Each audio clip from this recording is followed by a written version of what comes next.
उस जमाने में भी गुंडे इसी में उतर करके ढिसुम ढिसुम करते थे, लेकिन मेन होल का काम गुंडों का ढिसुम ढिसुम करने के लिए नहीं था। मेन होल किस लिए बने हुए हैं? सफाई के लिए। सफाई के लिए, जिनके जरिए इनकी देखभाल और सफाई की जा सके। घर, नाले और सड़कों का निर्माण योजनाबद्ध तरीके से एक साथ ही किया जाता था। ये बात मुझे पचती नहीं है कि सभी घरों का निर्माण एक ही बार में कैसे कर दिया जाएगा, है ना? आप लोग को क्या लगता है कि ऐसा संभव है? बताइए जरा। No sir. और बाकी जो लोग भात खाने हैं वो भी बतावें। रामेश्वरी, रामेश्वरी गायब? No sir. तो इतना टाइम नहीं लो। तुम्हें लगता है कि घर और नगर एक साथ बनाए गए होंगे? यस सर, बनाया जा सकता है। कैसे? अगर घर और नगर एक साथ बनाए जा सकते हैं, अफसाना आपको क्या लगता है कि घर और नगर एक साथ बनाए जा सकते हैं? सर घर से ही नगर बनते हैं, ऐसा हो सकता है सर। मतलब कि सारे घर एक साथ बना दिए जाएं? नहीं सर, सारे घर नहीं, पहले नगर का डिजाइन बनाया गया होगा, उसके बाद उसी हिसाब से घर बसाए गए होंगे, प्लॉट काट के दे दिया गया होगा। जी सर, अभी के जमाने में प्लॉट कहते हैं, प्लॉट काट के उसके बाद घर बनाया गया होगा, ये हो तो सकता है। ऐसे में सभी घरों की साइज एक बराबर होने चाहिए थे, एक रो के। सर जैसे फ्लैट में सारे घर एक जैसे ही होते हैं। फ्लैट में हो सकते हैं, फ्लैट के अलावा जहां पर कि सरकार ही जो है शहर बसाती है, तुम लोग जो है दिल्ली वाले फ्लैट के बारे में ही बात करोगे, कबूतर खानों के बारे में, है ना? ये फ्लैट कोई घर होता है कि कबूतर खाना होता है? डब्बे पे डब्बा, डब्बे पे डब्बा, डब्बे पे है? क्या कह रहे हो सर? माचिस के डब्बे टाइप होता है। हाँ, और क्या, दूर से देख लो तो घर ही नहीं लगते हैं, न जमीन अपनी न आसमान है अपना, है ना? सर उसमें ऐसे कह सकते हैं कि उस जमाने में एक मिनिस्ट्री होगी जो स्पेसिफिक घर के लिए अलग से बनाया गया होगा, और जो भी घर बनता होगा पहले वहां से अप्रूवल किया जाता होगा कि यही डिजाइन, मतलब ऐसे ही पूरा नगर होगा, मतलब पूरा घर जब भी बनेगा तो इसी डिजाइन का ही बनेगा, एक पर्टिकुलर डिजाइन तैयार किया गया होगा।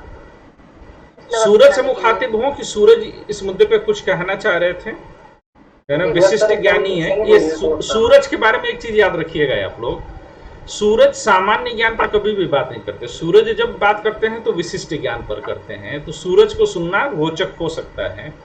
जी सूरज। सर आप सामा सही कह रहे हैं सर। ये तो बतिया पलट दिया। नहीं, तुम जो कहना चाह रहे थे वही बताओ। सर मैं भी यही बोलता कि टाउन प्लानिंग में इस तरीके से अगर तुम और अब या मेरे जो कमेंट के बाद तुमने अपनी बात पलटी है। नहीं सर, अगर मैंने ये मान लिया है हेमंत कि सारे जो है घर, लेकिन सर मैं ये जरूर था कि ये कि उस समय मिनिस्ट्री जैसे कोई संस्था की बात में नहीं करता सर।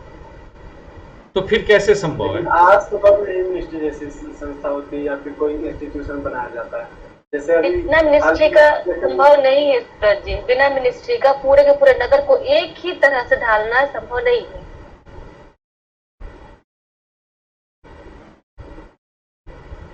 सूरज,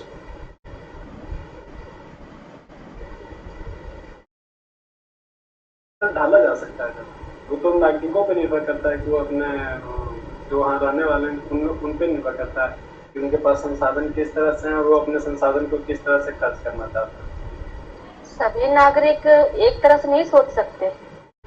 वैसे राजा तो होता ही था, शासक तो होता ही था, उसके तरफ से खास तरह के गाइडलाइंस तो मतलब उसके तरफ से खास तरह के निर्देश तो निकाले ही जाते होंगे। लेकिन जो मिनिस्ट्री जैसे हालांकि मंत्री भी होता था, तो आप तो सही बोल रहे हो, लेकिन आज के जैसे मिनिस्ट्री उस तरीके से ऑर्गेनाइज मिनिस्ट्री का स्वरूप वहाँ चेंज होगा। एग्जैक्टली ये नहीं होगा जो अभी चल रहा है, वो थोड़ा सा चेंज होगा, लेकिन मिनिस्ट्री होगा जरूर। तो मंत्री तो हो गई। हाँ वही चीज। हेमंत कुछ कहना चाहते हैं? हेमंत को सुन ले। सर इस समय सबसे बेस्ट एग्जाम्पल सर अयोध्या है सर। पूरा सर जो निर्माण जो फिर से जो हो रहा है सर, सबका एक ही तरह से नक्शा दिया गया, हर घर हर चीज का।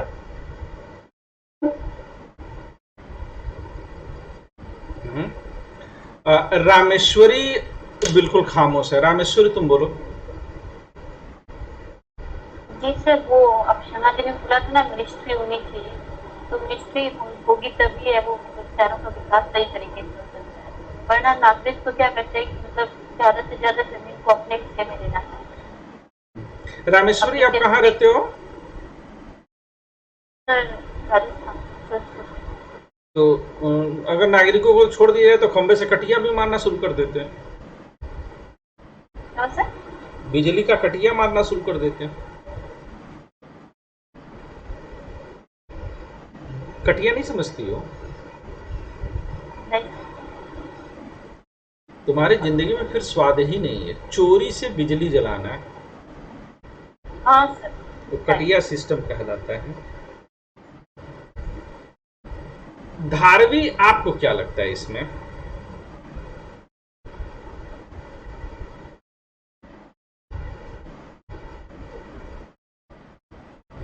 अनिका,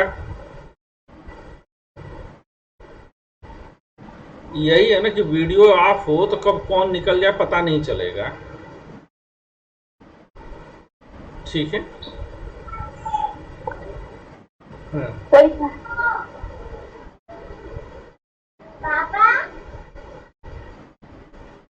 बेचारी की अलग दिक्कत है। ठीक है। मेरा एक सवाल था सर।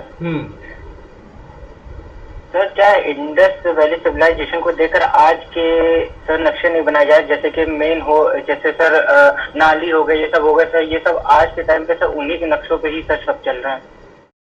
ये जरूरी नहीं कि उनको देख करके बनाया गया हो। ये हो सकता है कि समय के साथ इसने डेवलप कर लिया हो एक बार फिर वही चीज।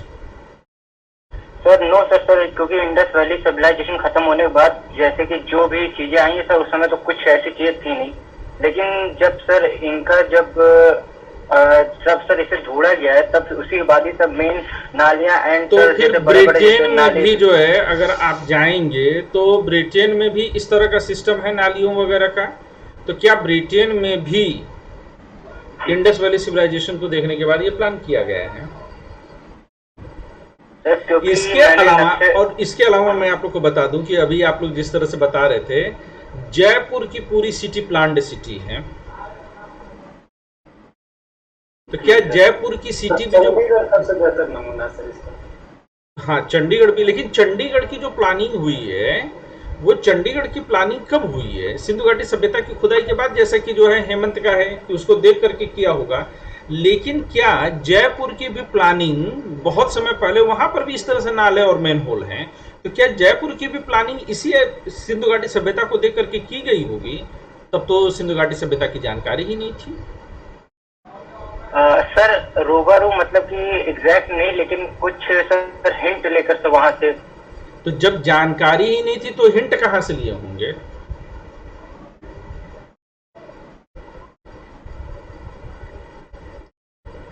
सर इसमें मैं एक पॉइंट जोड़ना चाहूंगा सर, 2 पॉइंट जोड़ना चाहूंगा। एक तो ये कि कोई भी संस्कृति अगर आती है तो पूरी तरह से मरती नहीं है और वो उसमें निरंतरता होती है। वो तभी उस तरह की सत्ता वापस दोबारा बस पाती है जब लोगों के पास समृद्धि हो। तो तकनीकें सब पुराने से ही आगे मॉडिफाई होते रहते हैं। ये भी तर्क गलत है। अच्छा चलिए दूसरा भी बोल लीजिए, तब आता हूँ आपके पॉइंट पर। सर दूसरा ये है कि सर हमारी जैसी आवश्यकताएं होती हैं और जितना पहले अनुभव होता है उस हिसाब से लोग करते हैं। तो जैसे इसमें सिंधु घाटी सभ्यता में समानांतर ये समकोण पे सड़कें एक दूसरे को काटती थी। तो ये साफ दिखाता है कि उनको बेहतर तकनीक की जानकारी नहीं थी, नहीं तो वो एकदम समकोण पे नहीं सड़कों को बनाते। लेकिन जैसे जैसे क्यों एकदम समकोण से बनाने पर क्या दिक्कत आ जाएगी? सर नेविगेशन में जब एक तरफ से किसी दूसरे तरफ घूमते हैं तो हमको एक अगर कर्व रास्ता हो, घुमावदार रास्ता हो तो सब बेहतर भैया तरीके से यार ये तुम बहुत लेकर के चले जा रहे हो। इस पर अगर बात करनी होगी तो फिर मैं तुमको जो है टॉर्क पर बात करूं और फिर मैं तुमको जो है स्पीड पर बात करूं कि उस समय की जो है चलने की स्पीड क्या थी और आज की चलने की स्पीड क्या है, कितना कर्व चाहिए। ये अनावश्यक बात है। इसलिए मैं कहता हूं सूरज में कि आप विशिष्ट ज्ञान का प्रयोग करते हैं, आप सामान्य ज्ञान का प्रयोग नहीं करते हैं। ये पूरी तरह से अनावश्यक। आवश्यकता के हिसाब से लोग धीरे धीरे बदलते रहते हैं, तो सर वो अब तकनीकी हाँ, बदलता है। पहला तर्क आपका सही हो सकता है, दूसरा तर्क तो बिल्कुल अनावश्यक है। ठीक है ना। चीजों को सूरज कभी भी सिंपल से सिंपल तरीके पर रखना चाहिए, कॉम्प्लिकेटेड नहीं बनाना चाहिए। अब इसका जवाब तो मैं आपको दे सकता हूं लेकिन पूरी क्लास बर्बाद हो जाएगी और चली जाएगी हवा में। तो जब साइंस की एनसीईआरटी आप पढ़ेंगे तो वहां पर आपको तब इसका जवाब मिलेगा, है ना। अगर आपने 11th 12th में फिजिक्स पढ़ी होगी तो वहां पर आपको पता चलता है कि कर्व कितना होना चाहिए। अब आते हैं मैं जरा आपके पहले सवाल पर। ये हमेशा याद रखिएगा कि सिंधु घाटी सभ्यता के बाद आपकी वैदिक सभ्यता रही है जो पूरी तरह से ग्रामीण सभ्यता रही, तो निरंतरता सिंधु घाटी सभ्यता की नहीं रही है। और फिर ग्रामीण सभ्यता से धीरे धीरे जब ब्रिटिश काल आता है, मुगल जब आते हैं, मुसलमान जब इस देश में आते हैं तो वो टेंट काल लेकर के आते हैं, क्योंकि मुसलमान हमेशा जो है, जो मुस्लिम आक्रमणकारी हैं वो शिविरों की परंपरा में थे। लेकिन अंग्रेज थे जिन्होंने कि इस देश में नगरीय परंपरा को फिर से जीवित किया है। उन्होंने जो है अलग अलग फोर्ट्स बनाए हैं, अपने अलग अलग शहर बनाए और फिर वहां से शहरों का डेवलपमेंट शुरू हुआ है। तो खैर बहुत अलग है। लेकिन अभी आप लोग पूरी बेसिक बात में एक गलती कर रहे हैं। आप लोगों ने जो मूल मुद्दा था उससे आप लोग पूरी तरह से भटक गए। मैं फिर से वापस आता हूं और आप लोग देखिए कि क्या लिखा हुआ और आप कहां पहुंचे। यहां पर लाइन है कि घर, नाले और सड़कों का निर्माण योजनाबद्ध तरीके से एक साथ ही किया जाता था। एक जैसा किया गया ये नहीं कहा गया है। अगर आप जो है मेरे वीडियोस में जाएंगे सिंधु घाटी सभ्यता में तो वहां पर आपको कुछ तस्वीरें मिलेंगी कि अगर ये वाला मकान है तो ये इतना बड़ा मकान है, दूसरा वाला मकान जो है वो ऐसे है, तो ये एक जैसे मकान नहीं मिले हैं। बल्कि कैसा मिला है, इनका कहना है कि एक साथ ही डेवलप कर दिया गया है। और आपके जो तर्क गए हैं बाद में, और हालांकि शुरुआत यहीं से हम लोगों ने किया था, लेकिन आपके जो तर्क है वो तर्क किस दिशा में मुड़ गए हैं सभी लोग कि एक जैसा बना है। तो हम जब बहस करते हैं तो बहस में हमारे शब्द जो होने चाहिए वे बड़े सावधान होने चाहिए। और उसके बाद जब सूरज अंतिम बहस में गए तो सूरज तो जो है नेविगेशन वगैरह पर पहुंचा दिए, कर्व पर पहुंचा दिए, जो मूल मुद्दा था उसको भुला दिया गया। जिस तरह से समकोण पर सड़कें बनी हैं, जिस तरह से नाले डेवलप किए गए हैं, कुछ बातें बिल्कुल क्लियर रही हैं कि मकान जब भी बनते थे वो योजनाबद्ध तरीके से बनते थे। और कहीं न कहीं उस सोसाइटी में, हमें नहीं पता है आज की तारीख में कि सिंधु घाटी सभ्यता, देखिए ये बात हमेशा याद रखिएगा, सिंधु घाटी सभ्यता की शासन व्यवस्था कैसी थी ये हम नहीं जानते हैं। लेकिन सिंधु घाटी सभ्यता में कहीं न कहीं एक शासकीय व्यवस्था जरूर थी जिसका कि हमें आज तक ज्ञान नहीं है, और जो कि प्लानिंग और मैनेजमेंट पर काम करती थी। और जिस तरह की प्लानिंग और मैनेजमेंट उस समय दिखाई देता है, अब देखिए कि किस तरह से कंक्लूजन निकाला जाना चाहिए। अब इस पर मैं एक बार फिर से आ रहा हूं। क्या इतने बड़े नगरों के विन्यास की जब हम बात करते हैं तो ये नगर विन्यास, बहुत गौर से सुनिएगा मेरी बात को, क्या ये नगर विन्यास बिना जनता के सक्रिय पार्टिसिपेशन के संभव है? नहीं सर। सभी लोग हाँ ना में जवाब देंगे। जो लोग नहीं, जैसे अनिका आप नहीं बोल सकती हैं तो अनिका मैसेज तो कर सकती है ना। आप लोगों को यहां पर जो है थम्स अप थम्स डाउन का भी ऑप्शन है इमोजीज का, उसका भी आप लोग इस्तेमाल कर सकते हैं। तो आप लोगों को लगातार पार्टिसिपेशन करना चाहिए। अब क्या मैं फिर से सबसे पूछूं कि अफसाना आप बताइए, रामेश्वरी आप बताइए, धारवी आप बताइए, सूरज आप बताइए, अपने से क्यों नहीं फूट रहा है आप लोगों से? ये पार्टिसिपेशन क्यों नहीं आ रहा है? सर जब मेरे से एक बार गलती आती सर तो थोड़ा समय तक फिर उसको तुम्हारे से गलती नहीं होती है सूरज, मैं तुमको बता दे रहा हूं कि तुम जब बात भी करते हो तो एक ईगो कैरी कराते हो, और जब उस पर जो है तुमको रोका जाता है तो कहीं ना कहीं तुमको धक्का सा लगता है। अगर इसमें तुम्हारा वीडियो ऑन होता तो मैं सबको जो है दिखाता कि तुम्हारे चेहरे का रंग उड़ता है। आईना हो तो देख लेना कभी। सर मैं फंस जाता हूँ सर, जैसे हेमंत जी ने तर्क दिया तो सर मैं उनके तर्क के हिसाब से चलने लगा, ये मेरी गलती हो जाती है सर। मैं मुद्दे से बार बार इसी पहले मैं तुमको बता रहा हूं सूरज, तुम मेरी बात को समझो। अगर तुम ये चाहते हो कि मैं तुम्हारी मदद करूं तो तुम इस बात को समझो कि तुम कहीं न कहीं हल्के से इगोइस्टिक होते हो। If it is possible Suraj video on करो, जिसके लिए पॉसिबल हो वीडियो ऑन करे, तो मैं तुम लोग की ज्यादा बेहतर मदद कर पाऊंगा।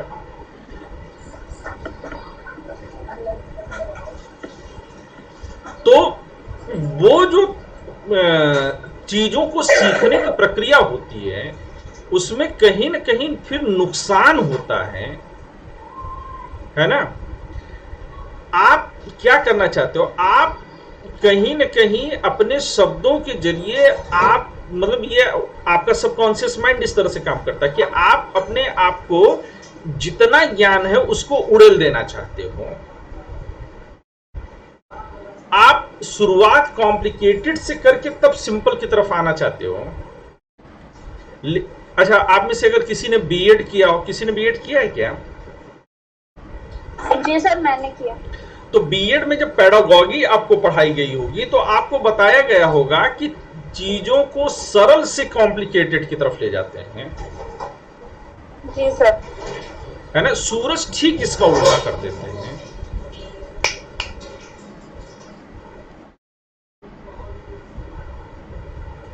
ये नहीं होना चाहिए।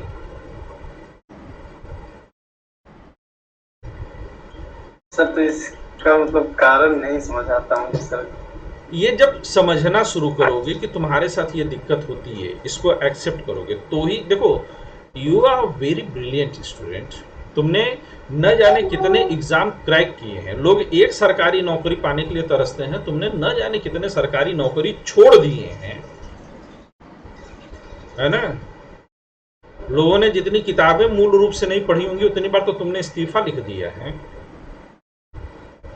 तो भाई गट्स तो है ही तुम में, लेकिन अब उस गट्स को हमें आईएएस के गट्स में तब्दील करना है।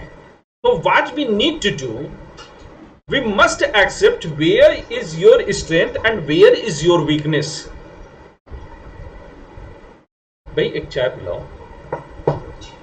Where is your strength and where is your weakness, and your weakness is that तुम शुरू में ही सबसे ज्यादा जो कठिन बात होती है वो, तुम किसी से बात भी करो, ठीक है ना। मान लो कि तुम्हारी गर्लफ्रेंड हो, हमेशा ये समस्या होती है सर, सारे लोग मेरी बात नहीं समझ पाते। तो ये मैं उसका वजह बता रहा हूं। अब मेरी बतिया सुनोगे तब तो बता पाऊंगा। अब मान लो कि तुम्हारी गर्लफ्रेंड है कोई एक, माना जा सकता है, सिर्फ मानना है, ठीक है। और वो तुमसे कहती है कि चलो शॉपिंग करने चलें, या तुमसे कहती है कि चलो आज मेरा मन कर रहा है कि हम जो है खूब बढ़िया वाला जो है मसाला डोसा खाएं, है? तो अब आप क्या करोगे? आप उस मसाला डोसा को ये नहीं कि हाँ ठीक है चलो मसाला डोसा खिलाते, चलो यहां से मंगा देते, तुम ये लो, तुम मंगा लो। आप ऐसा कभी भी नहीं कर पाओगे। आप क्या करोगे, बैठ करके उसको तब तक सर्च करोगे जब तक कि मसाला डोसा ठंडा ना हो जाए और तुम्हारी गर्लफ्रेंड का खाने का मूड एकदम तबाह ना हो जाए।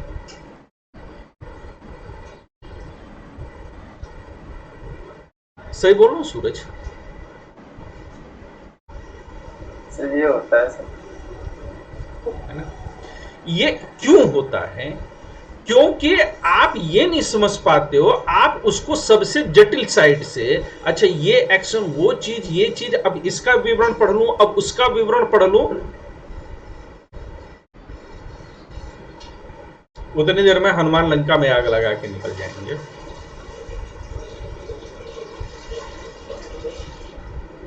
इसको सिंपलेस्ट तरीके से करने की कोशिश करिए।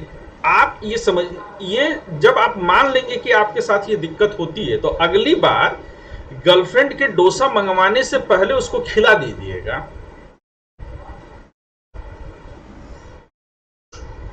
बात समझ में आ रही है मेरी? हाँ कि ना? जी सर। जी सर। खिलाएंगे कि नहीं खिलाएंगे? अरे हाँ ना बोल दो यार, क्लास का टाइम जा रहा है। जी सर। जी सर। पर अब देखो, इसमें भी एक समस्या है कि गर्लफ्रेंड तो काल्पनिक है, वास्तविक रूप से उसे डोसा कैसे खिला सकते हो? नहीं सर, अभी डिमांड आया था। तो तुम्हें क्या लग रहा है कि मैं ऐसे एग्जाम्पल उठा लेता हूं? तो इतना इफेक्ट फंस जाता हूँ सर, बहुत बार फंस जाता हूँ। मतलब या तो बेहतर के चक्कर में डिसीजन ही नहीं ले पाता हूँ, नहीं तो फिर कोई और दूसरा डिसीजन लेके। तुम्हें ये नहीं समझ में आता कि let's keep the things simple. अरे खाने का मन कर रहा है, खिला देते हैं। ऐसा हो चुका है एक बार। पिज्जा का मैंने बोला, वो पूरा दिन निकल गया पिज्जा सर्च करने। मैं लखनऊ पहुंच गई लेकिन पिज्जा नहीं आया।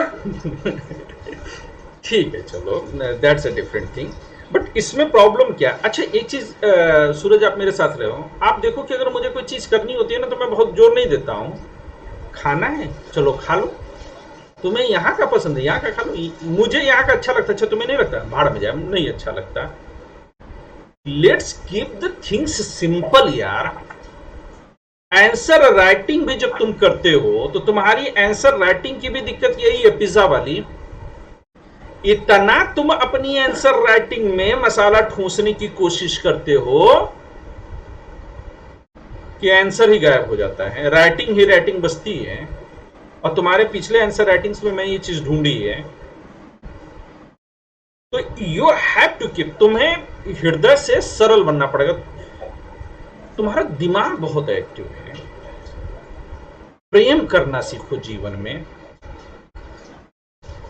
है ना? प्रेम, हर एक चीज में प्रेम। जाहिर सी बात है, काली कोयल से ही प्रेम मत करो, कौवे से भी करो, कबूतर से भी करो, मैना से भी करो, तोता से भी करो। बस कोयल को बुरा नहीं लगना चाहिए, इसका ध्यान रख लेना। तो तुम मैं तो उसकी जैसे आवाज निकाल के, मतलब ये कर दिया कि जब सुबह आता हूँ तो मतलब देखते ही, जैसे ही लाइट मेरा जलता है अंदर की तरफ, करना शुरू कर देती है। दो टांग वाली कोयल ना, बुलाती रहती है।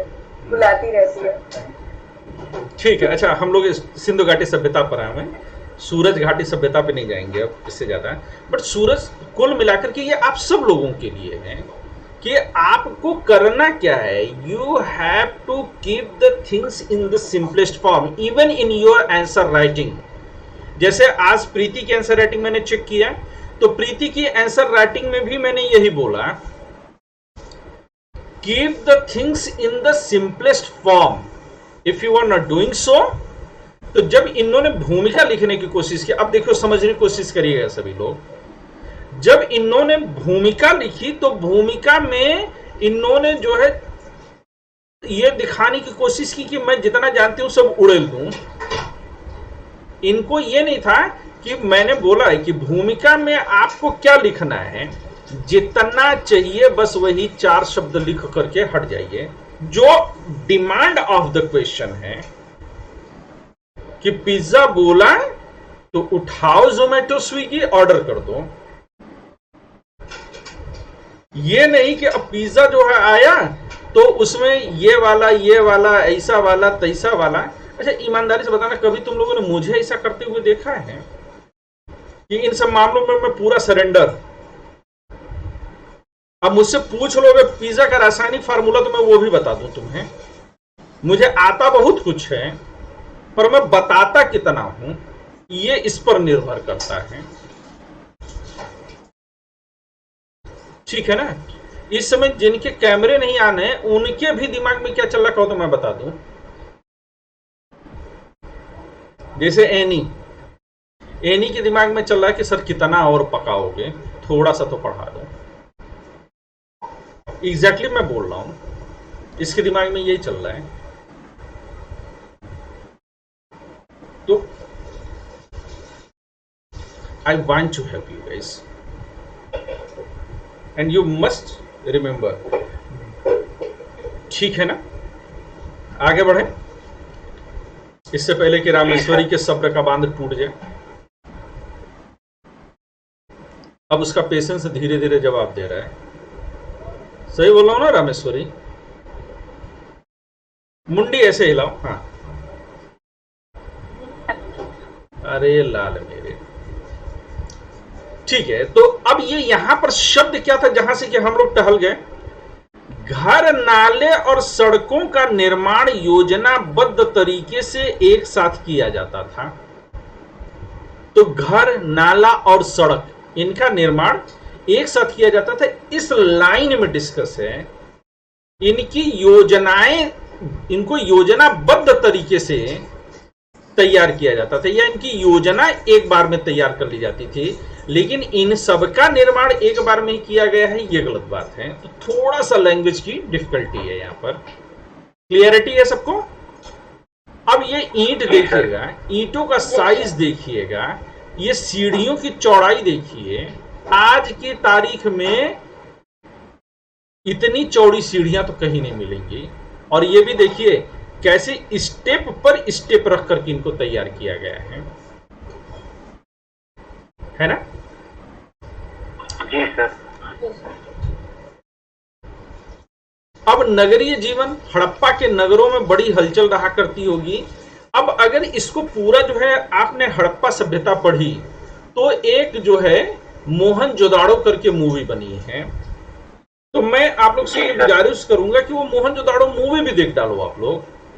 पर अब मूवी देखोगे ना, जैसे शुरू में मूवी देखी होगी तो बहुत बकवास लगेगी। अब देखना कि उसने जो ताबीज पहनी है, जो उसने मनके डाल रखे हैं, जो माला डाल रखा है, जिस तरह का ड्रेस है, जिस तरह के जो है वहां पर योजनाएं बन रही हैं, जिस तरह से चीजें हो रही हैं, तो वो सब अब तुम कनेक्ट कर जाओगे। यहां पर ऐसे लोग रहते होंगे जो नगर की खास इमारत बनाने की योजना में जुटे रहते थे। ये संभव यहां के शासक थे, यानी कि शासक के नाम पर कोई एक व्यक्ति नहीं रहा होगा, बल्कि शासक का इनके हिसाब से क्या रहा होगा, कोई ग्रुप रहा होगा। अच्छा, पीछे भी हमने देखा है कि अगर इतनी खूबसूरत नगरीय योजना बननी है तो इतनी खूबसूरत नगरीय योजना बगैर जनता के सहयोग के नहीं बन सकती है। अगर जनता का विशिष्ट सहयोग मिला है तो जाहिर सी बात है कि वह फिर कैसा रहा होगा, गणतंत्र रहा होगा या फिर समूह तंत्र रहा होगा, तानाशाही शासन नहीं रहा होगा।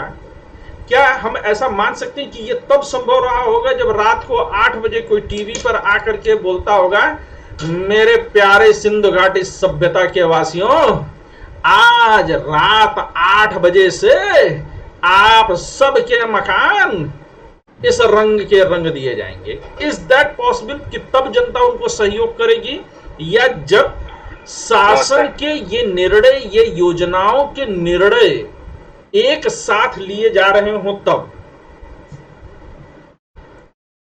सर, जब निर्णय एक साथ लिए जा रहे होंगे। ठीक है ना, यानी कि जनता की बड़ी भागीदारी रहेगी। ये तार निकल कर मंत्रालयों का मतलब कह सकते हैं शासन होगा। नहीं बेटा, कोई एक शासक नहीं होगा, लेकिन हम बहुत सारे मंत्री होंगे। मैं इस बात पर और आता हूं, ठीक है ना। इसको कैसे समझेंगे, इस पर मैं जो है फिर से मुखातिब होता हूं। इसको ऐसे समझो कि उस समय पॉपुलेशन डेंसिटी कितनी रही होगी। पॉपुलेशन डेंसिटी बहुत कम रही होगी,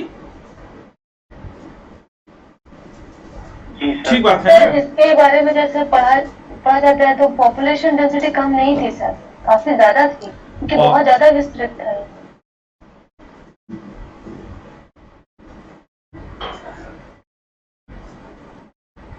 लाली मेरा लाल की जित देखो तित लाल, लाली देखने जो मैं चली मैं भी हो गई लाल।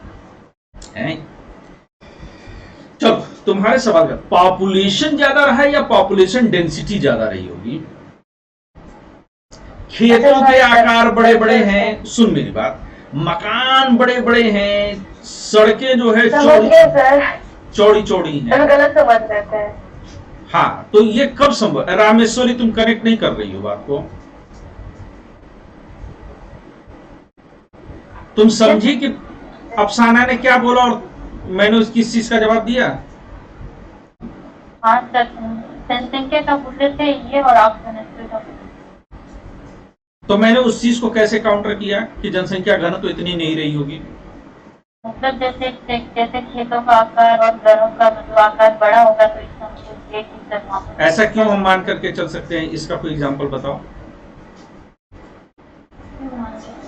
सर वहाँ के घरों का आकार बड़ा ही था, बहुत सारे कमरे होते हैं। अभी भी हम लोग देखते हैं कि जब जनसंख्या ज्यादा होगी तो वो क्या करेगी, मकान के टुकड़े होंगे। तुम्हारे घर में अगर अकेली तुम औलाद रहोगी तो पापा का पूरा मकान तुमको मिल जाएगा ना। अब भाई भी अगर तुम्हारा एक हो तो मकान आधा आधा बटेगा ना। यो तुम्हारा कितना मकान बटना है?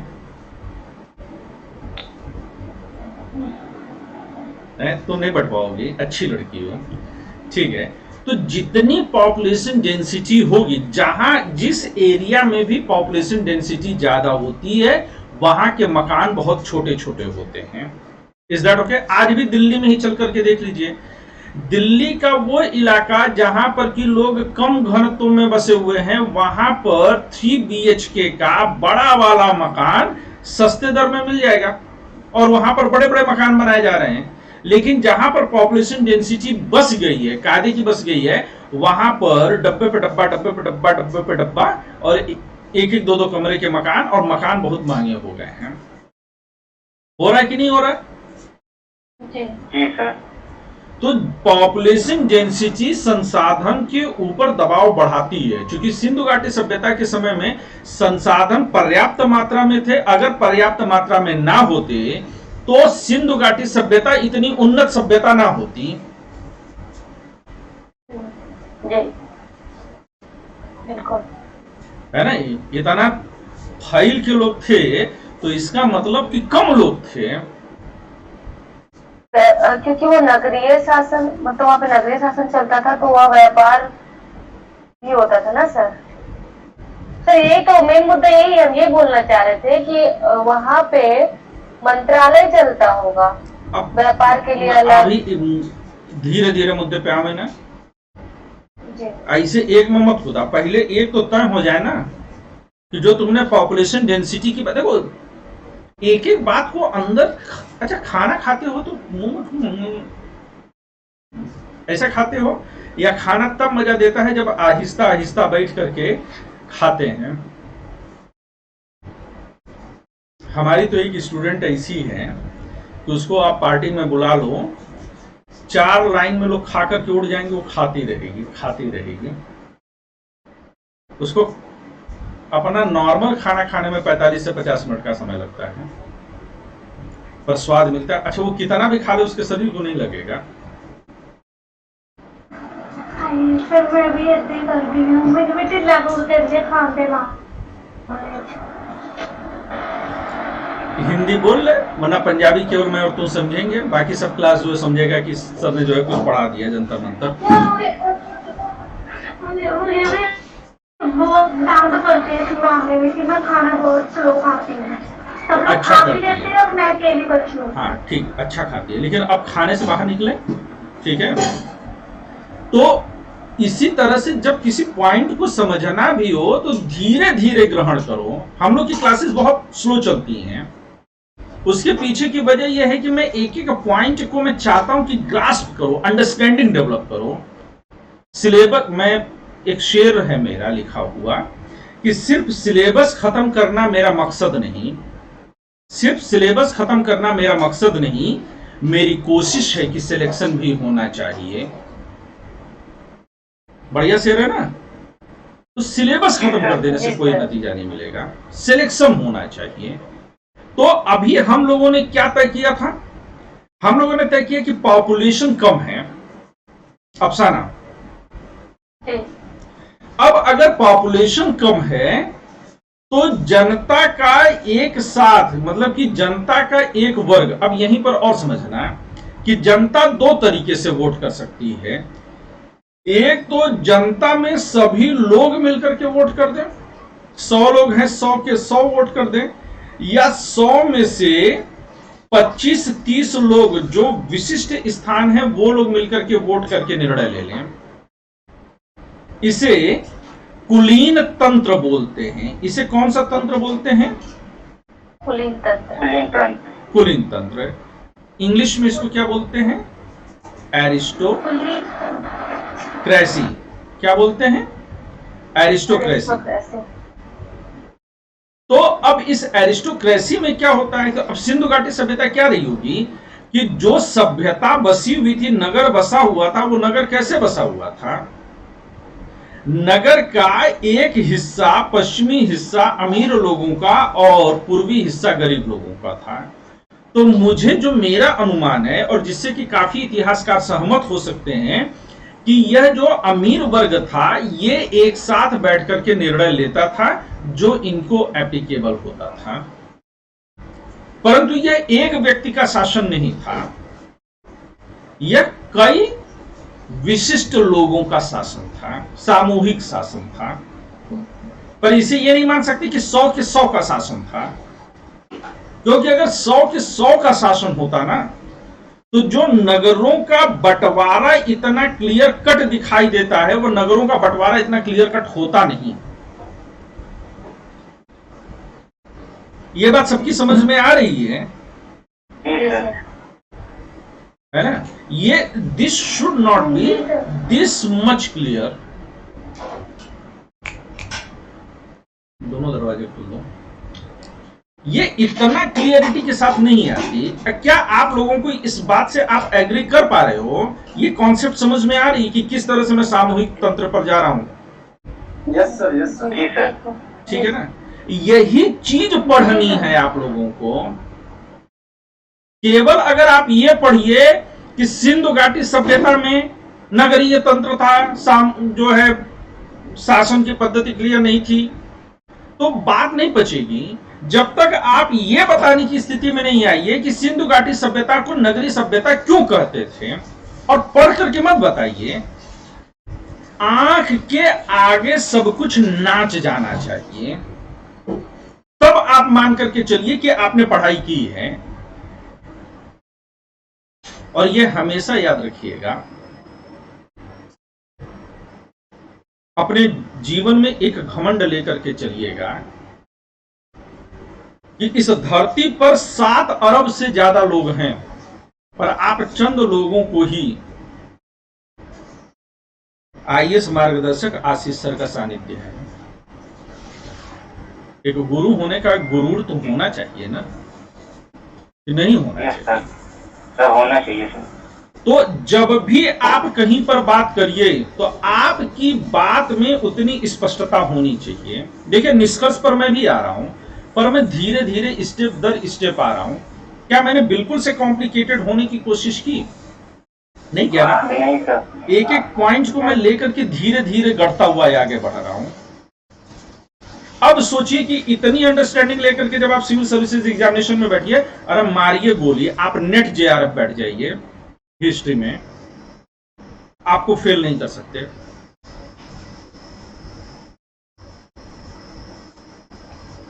ठीक है ना?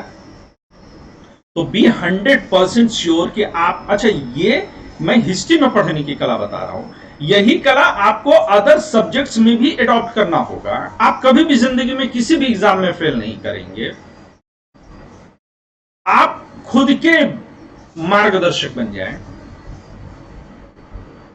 आज एक बच्ची ने लिखा था मुझे व्हाट्सएप पर कि सर, उसको एक कोचिंग में मैंने पढ़ाया, कहा कि सर मेरे सर और मैम तो बहुत लोग हैं पर गुरु सिर्फ आप हैं और मुझे इस बात का बड़ा गुरूर है। वही लाइन मैंने भी आपको चिपकाई कि गुरु होने का गुरूर होता है।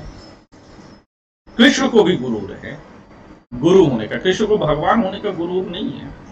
आप पढ़िएगा कभी इसको। चलिए आगे बढ़ते हैं। तो ये लाइन अब यहां से उठाइएगा कि नगर की खास इमारतें बनाने की योजना में जुटे रहते थे। अब देखिए यहां पर मैंने वही लाइन उठाई ना कि शासक वर्ग है और शासक वर्ग कैसा है? कुलीन तंत्र में है और संभवतः यह गणतंत्र में है। यह भी संभव है कि यह शासक लोगों को भेजकर दूर दूर से धातु, बहुमूल्य पत्थर और अन्य उपयोगी चीजें मंगवाते थे। एक बार फिर यह कैसे संभव है कि जब केवल अमीर वर्ग रहा होगा, अगर गरीब रहा होगा तो कहेगा कि अरे सबका जो है ऐसे सरपत से बना दीजिए ना, बेंच से बना दीजिए ना, ईंटा से बनवा दीजिए, ये महंगी महंगी चीजों का क्या है। अब यहां पर ये विन्यास देखिए आप लोग एक बार फिर से, तस्वीर पर मुखातिब होइए। ये नालियां हैं, है ना, और ये इनके इर्द गिर्द बने हुए मकान है। देखिए कि कितनी स्पष्ट और कितनी मोटी दीवार गई है। इतने में तो लोग फ्लैट खड़ा कर देंगे पूरा, जितना ईंट एक मकान में लगा है। जी सर। दिख रहा है सबको?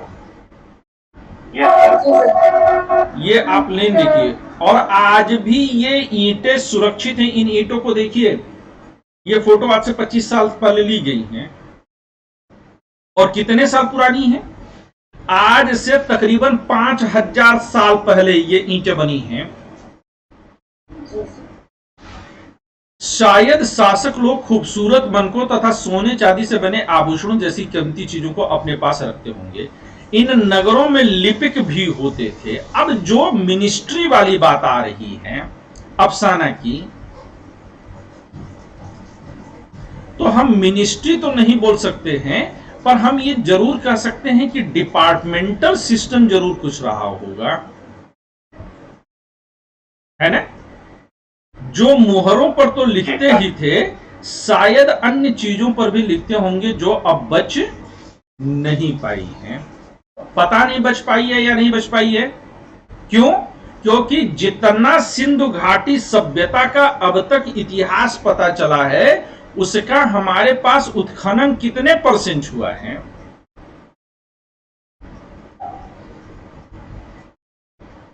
धारवी कितने % हुआ है? 30%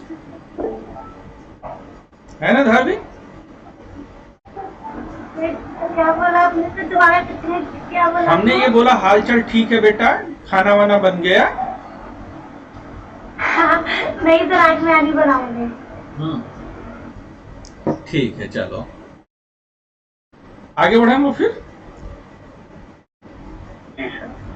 इन नगरों में शिल्पकार पुरुष स्त्री भी रहते थे जो अपने घरों या किसी उद्योग स्थल पर तरह तरह की चीजें बनाते होंगे। लोग लंबी यात्राएं भी करते थे और वहां से उपयोगी वस्तुएं लाते थे और साथ ही लाते थे सुदूर देशों की सच्ची कहानियां। बहुत महत्वपूर्ण बात है। शिल्पकार स्त्री पुरुष भी रहते थे जो अपने घरों या किसी उद्योग स्थल पर तरह तरह की चीजें बनाते थे। यानी कि शिल्पकारी एक आपको यहां पर इन्होंने क्या दे दिया, अब तक इन्होंने आपको कई सारे व्यवसाय की जानकारी दे दी। किस चीज की व्यवसाय की जानकारी दी? इन्होंने आपको किन किन व्यवसायों की जानकारी मिल गई? चलिए आप लोग बताइए, अब तक पढ़ के आपने क्या समझा? एक शिल्पकला की, लिस्टिंग एक करिए। आभूषण, मन के आभूषण कह सकते हैं, सोनार। दो और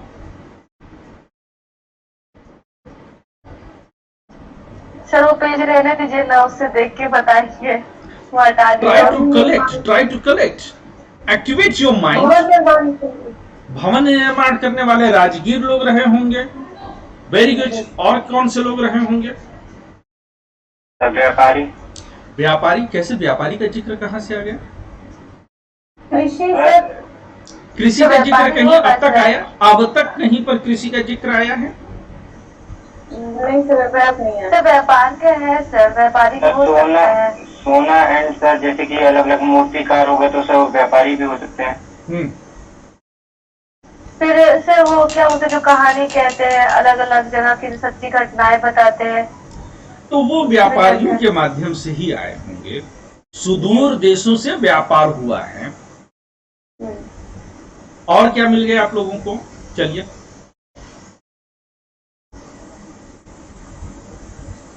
चल रामेश्वरी तुझे देता हूं। रामेश्वरी तुझे दिया बिल। लेखन पद्धति। कैसे कैसे कैसे कैसे? सर जो लिपिक वगैरह, लिपिक है ना? डन। अच्छा रामेश्वरी एक बात बताओ, अगर आज ये तुम्हारा वीडियो ऑफ होता तो क्या तुम इतना इंटरेक्ट कर पाती? देख लो, जिसके जिसके वीडियो ऑफ है उनके साथ इंटरेक्शन का लेवल और जिसके वीडियो ऑन है उनका इंटरेक्शन लेवल। तुम्हें लग रहा है कि तुमने बहुत कुछ खोया है पॉलिटी की क्लास में? और सोच लो कि जो लोग केवल जो है रिकॉर्डेड वीडियो देख रहे हैं, सेशन देख रहे हैं, उनका इस तरह क्या हुआ। अच्छा, क्या ये सवाल पूछा गया है कि किस कौन कौन से व्यवसाय के लोग रहे होंगे? पूछा गया है। तो अब देखिए कि क्या इसको रट पाना ही आसान है, या अब आपके दिमाग में हिस्ट्री को कैसे कॉन्सेप्चुअलाइज करना चाहिए। हर कोई कहता है कि हम इतिहास पढ़ाएंगे नहीं, कॉन्सेप्ट उतारेंगे। ये होता है कॉन्सेप्चुअलाइजेशन, जब आप उस कॉन्सेप्ट को बनाते हैं, है ना? अच्छा, धारवी को जो है वो सवाल क्यों मिस की? अगर धारवी का वीडियो ऑन होता तो धारवी मिस ना करती। ये मैं सही बोल रहा हूं ना? वीडियो ऑफ हुआ, डिस्ट्रैक्शन ऑन हुआ। जी सर। चलो आगे बढ़ते हैं। अब नगर में रहने वाले लोगों की एक सूची बनाओ। देखो ये प्रश्न आ गया। अब इसको अगर यही आपने न पढ़ा होता, जो अभी मैंने आप लोग के साथ जो है एक्सरसाइज करवाई, तो आप इस प्रश्न को लिख नहीं पाते।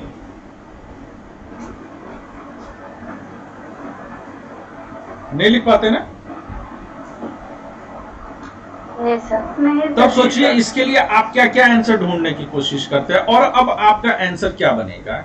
तो इंटरेक्शन ही होता है जो एक्चुअली में आपको तैयार करता है, आपकी क्षमताओं में वृद्धि करता है। मैं बताऊं, मैं तो उन टीचर्स में से हूं कि इंटरेक्शन के जरिए ही जो क्लास को आगे बढ़ा सकते हैं। मुझे मजा ही नहीं आता है। आगे चलिए। अब क्या इनमें से कुछ लोग ऐसे भी हैं जो मेहरगढ़ जैसे गांव में रहते थे? बताइए।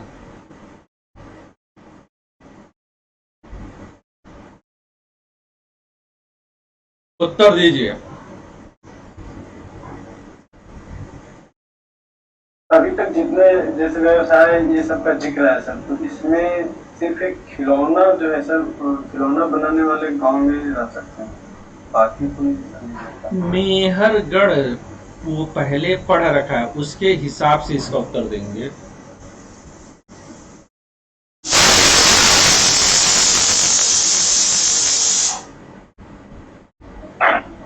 ये प्रेशर कुकर की सीटी आपको सुनाई दे रही है? नहीं, ऐसे लोग नहीं रहेंगे सर। अरे जो पूछ रहा हूँ वो बताओ। जी सर, सुना दे रही है। डिस्टर्ब हो रहा उससे? नो नहीं सर। सर, ठीक है। टाइम ही है खाना बनाने और खाने का। सर कुछ भी डिस्टर्बेंस नहीं, हमको तो पता भी नहीं चला। वही है कि कौन क्या सुनना चाहता है। Yes. ठीक है, अच्छा मैं ना बोलता तो ध्यान भी नहीं जाता है। ठीक है, आगे बताइए। मेहरगढ़ पढ़ा है। अगर आप लोगों ने पिछले क्लास की एक्सरसाइज की होती तो आज ये नौबत ना आती, कनेक्ट कर पाते आप लोग। लेकिन अब वही है कि आप लोग को लगता है अरे औसी सब सिलेबस काहे नहीं खत्म कर रहे हैं। रामेश्वरी सच बताओ, मन में उठा था कि नहीं बीच में कि सिलेबस काहे नहीं खत्म हो रहा है? सही से बताना रामेश्वरी। तुमको पूरे चौधरी बिरादरी की कसम है। अब समझ में आ रहा है कि क्यों नहीं खत्म हो रहा है? अब समझ में आ रहा है कि गलती किसकी है?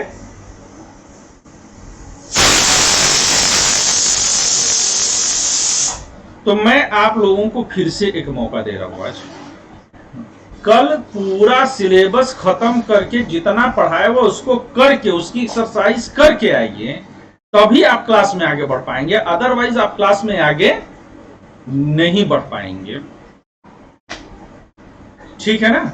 तो आज की क्लास को मैं यहीं पर ओवर एंड आउट कर रहा हूं।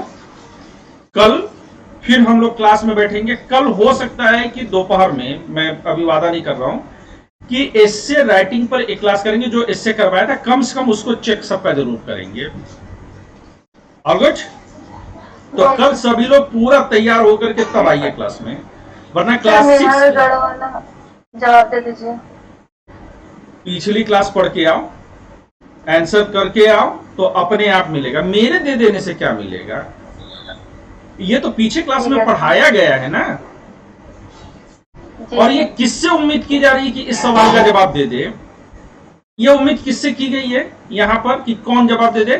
कक्षा 6 के विद्यार्थियों से ये उम्मीद की जा रही है।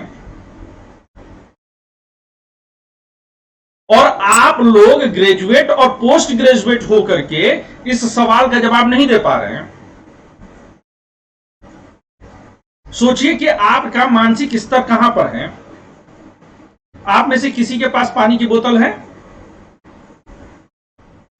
है कि नहीं है? ऐसा है। अब उसमें से चुल्लू भर पानी लीजिए और उसमें डूब मरिए। इतना छोटा सा प्रश्न की कक्षा 6 के विद्यार्थियों से 3 दिन से मैं इसको पढ़ा रहा हूं। अगर नहीं कर सकते इस लेवल को पार, तो अगले क्लास की एनसीईआरटी में कैसे पढ़ा दूं? इस लेवल को तो पार करके दिखाओ पहले। तो ट्राई इट। क्लास में समय लग जाए, पूरा 2024 हमारे पास है, लेकिन सिलेक्शन चाहिए। सिलेक्शन तभी होगा जब डिसिप्लिन होगा, दिया गया काम निपटाया जाएगा, नहीं तो नहीं होगा। सर कर लेंगे।